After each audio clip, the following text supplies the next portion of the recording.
আলোচনা সভা দোয়া মাহফিল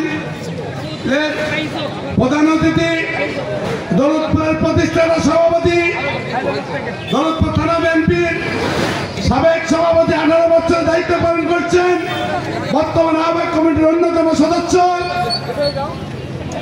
আমাদের সবার সুপরিচিত আলতাফ ভাই ওই সাথে উপস্থিত আছেন।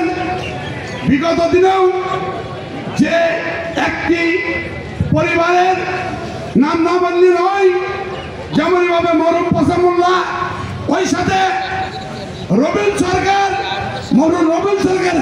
আমরা অত্যন্ত গর্বিত।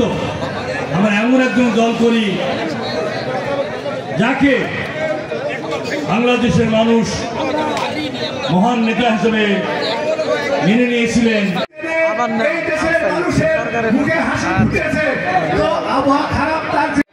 পাঁচটা পৌরসভা, 6টা থানা, 11টা আমাদের পৌরসভা নাই। আমি কি আপনাদেরকে বুঝাতে পেরেছি? যদি আপনারা না পারেন, দৌলতপুর থানা বাদেই সম্মেলন হবে। যে দেশে মঙ্গল সরকার নাই সে দেশ চলছে না, সেই জন্য সবাই সম্মানিত সভাপতি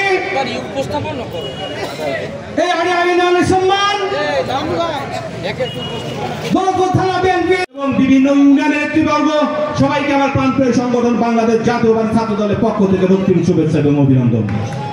অতিথি সহ সকলকে জানাই আমার প্রান্তীয় সংগঠন বাংলাদেশ জাতীয়তাবাদী যুবদল দৌলতপুর উপজেলা শাখার পক্ষ থেকে অভিনন্দন।